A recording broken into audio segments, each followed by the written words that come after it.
Welcome to Never Not Sailing. I'm Danielle and this is Tyler, or Captain Woodsy. Our sailing journey began from Adelaide with grand dreams to cross the Great Australian Bight and see how far we could get in a year. Turns out, the Southern Ocean is a fickle beast and we couldn't achieve what we set out to do. So we're on to plan B, which is to explore West Australia by land before heading to Europe to see what kind of mischief we can manage there.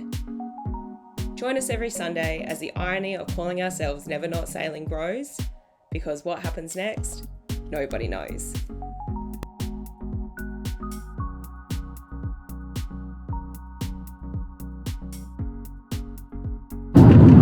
Hello, good morning. Top of the morning to ya. Top of the morning. Okay, so we spent a couple of days in Donegal, as it's spelled. You've got the curse now. Yeah, no, pronounce it. No, that's how it's spelled in Irish, in Gaelic. I saw it on a number plate, Donegal. Anyways, so we're on the road again. The unending road, but we're on the way to Galway. Why are we going to Galway? What makes it special to you? Galway, because the boys from the NYPD choir are singing Galway Bay as the bells go ringing out for Christmas Day. If you can't see it, there's no copyright infringement. Alright, go. I used to live in Galway for a spell.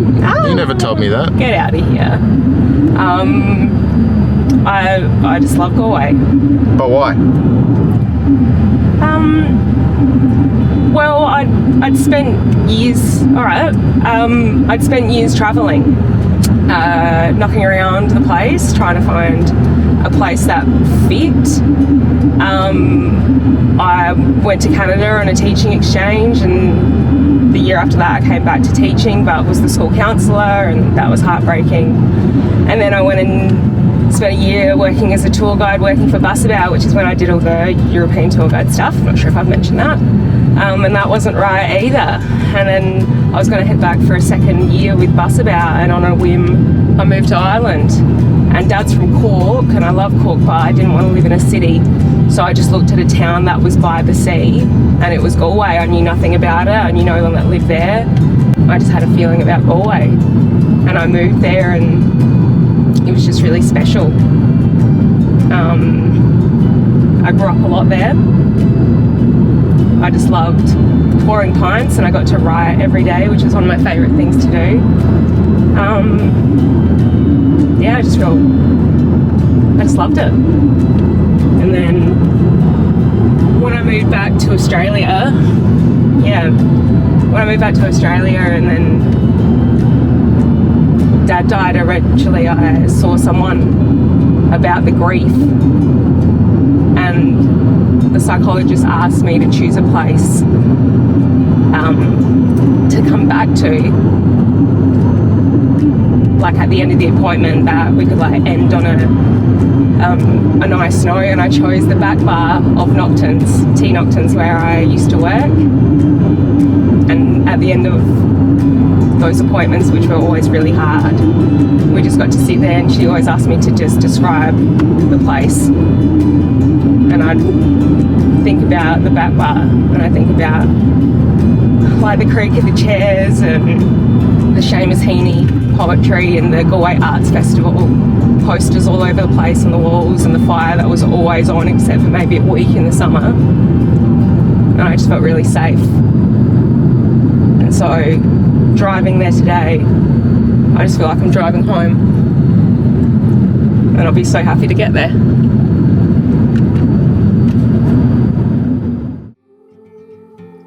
So sure, look, listen, a few things happened while we were in Galway. The first was that I spent heaps of time catching up with friends and introducing them to Tyler, which was special because of the year spent apart because of COVID.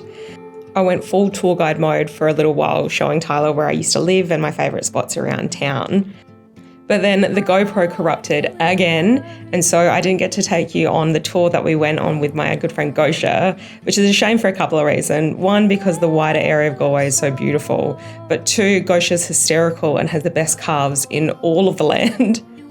Ultimately though, we had the camera away for most of the time. I really just wanted to spend that time switched off and really engrossed in that experience in Galway and sharing that with the people that I love, which included countless pints at Nocturn's.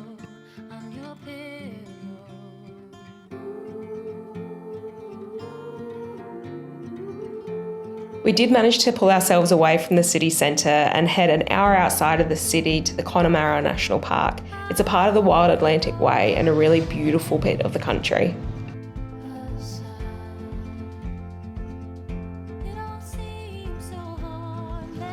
Spot the Australian.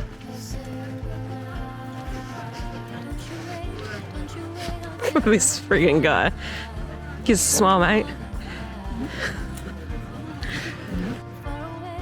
We're watching Downton Abbey in the background of it, our movie making lives. Yeah. So this is getting me going.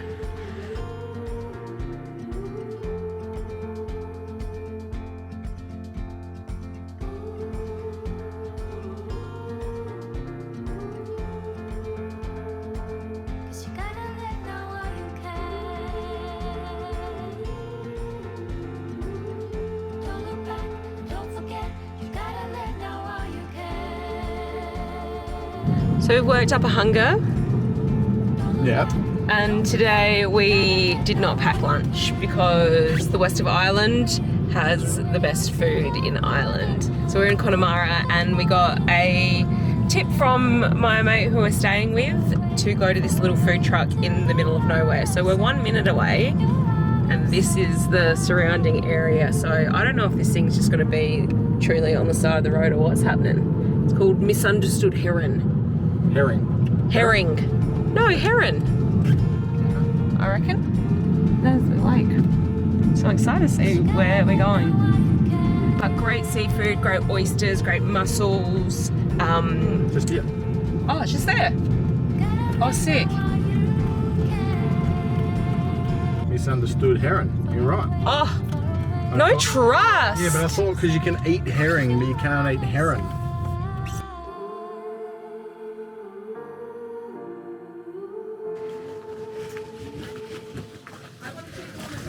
I want some mussels and beef shin at Sambo. Oh, I just lost a bit of bread.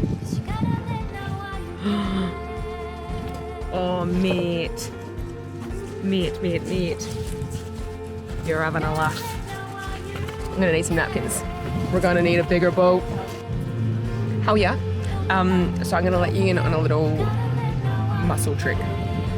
Get a shell, eat the mussel, and then this becomes, is that a good one? Yeah. This becomes your fork.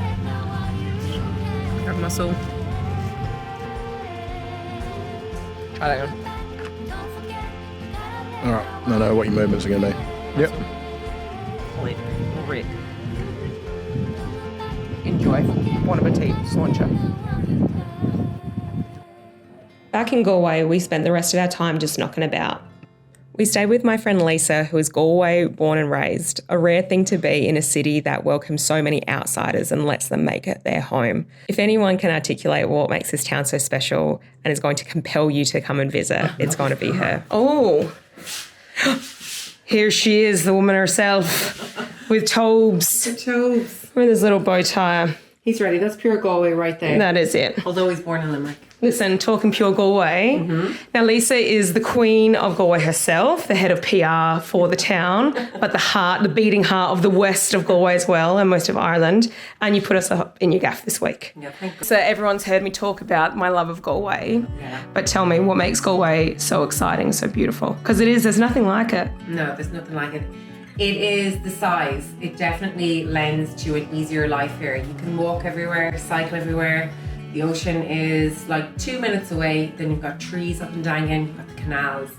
And then you've got a real mix of interesting people that make it so great. I think that's what Galway is all about. In this area where we are right now, the West End, we just call it that. It's actually just the West.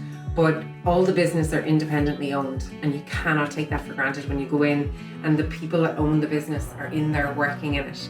So you've no chains, you've no gentrification, you just have pure, just sounders working in their businesses, and they all offer a unique take on what they want to do.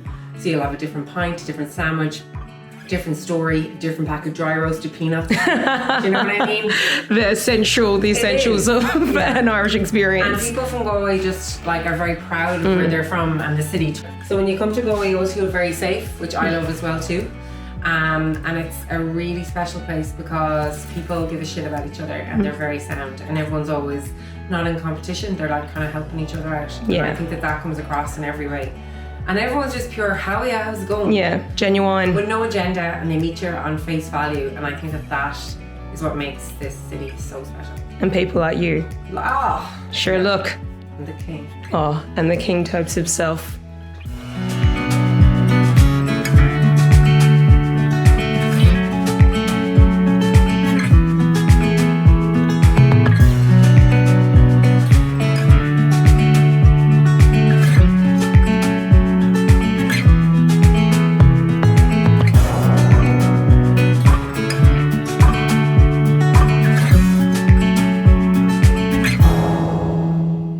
How are ya?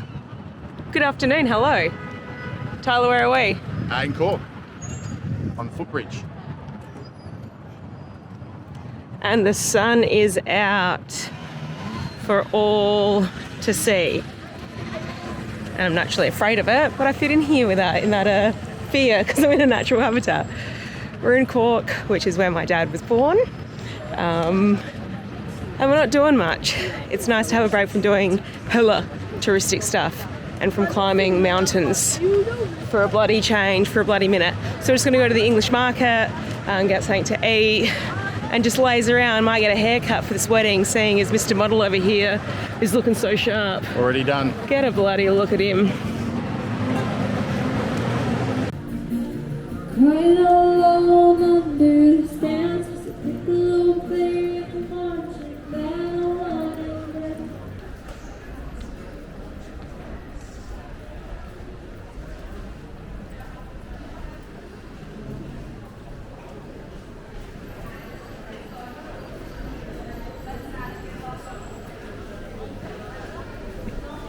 I'm not saying Adelaide Central Market, but I'm not saying it's not. I'm not saying it's a coincidence that my dad grew up here and then ended up in Adelaide, but I'm not saying it's not.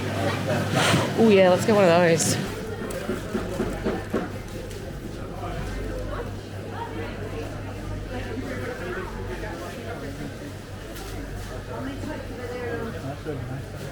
Tyler, do you know what we need to do today? What's that? Get some cork on your fork. Christ. Terrible. What do you mean?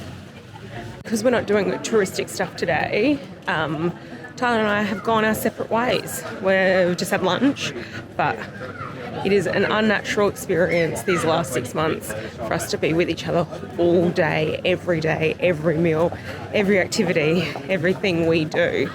And so we take little opportunities where we can, just to have a little bit of time apart, have a bit of us time. We're quite independent people before all of this palaver. So I'm going to go and try and get a haircut. I'm going to go do some window shopping. Nothing in the budget for frivolous spending. So I'll go do some window shopping and we'll meet up later today. Hoping absence makes the heart grow fonder. No, that sounds awful, it will. It's just nice to have your own time in this strange life we're living.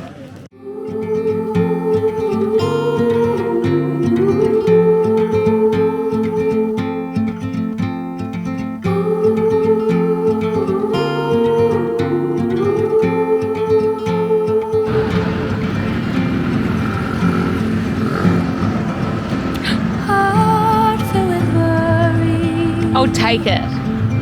no more. In a world full of sorrow, what for? You watch the world from the place beneath the willow, the willow. So many Ridiculous. tears on your pillow, on your pillow. He's on it. It's another bloody glorious day. We are just outside of Cork in the little town of Blarney, so 20 minutes down the road, and it just feels like this tiny little village just out the outskirts of the city, which is one of the most beautiful things about Ireland. But we're at the Blarney Castle, which legend has it, if you kiss the Blarney stone, you were given the gift of the gab for life. So the last time I was in Cork with my family, I was 12. We were on a family holiday and we came here, and this is before digital cameras. And we all lined up to kiss the Blarney Stone, and my mum kept missing the shot of me kissing it. And so I kept on kissing it and kissing it and kissing it. I think that it's done its magic, or I've been cursed, or which do you think? Cursed. Cursed. No, I've been cursed. You've been cursed? I've been cursed. Yeah. You have been gifted the delight of having me as your companion for the next 60 years. So needless to say, I don't need to go in again to kiss the Blarney Stone, and we're just tossing up the cost because it's €18 to go in, which is like, I don't know, 20, 27 Oz-doz. So it's one of those things where it would just be like a pop-in job because it's quite a small castle. So we're going to send the drone up and see if we can see it, and then we'll decide from there. But I certainly don't need to. And I would argue that you don't need to go kissing Gabby Stones or anyone else for that matter, mate. Oh, we're on.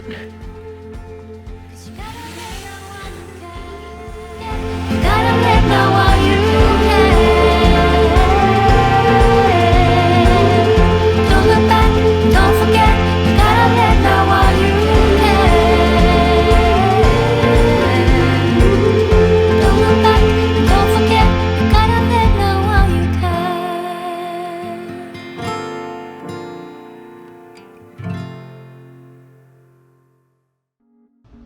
Catch us next week as we do the Ring of Kerry, we welcome some friends over from Australia, and we finish up our time in Ireland.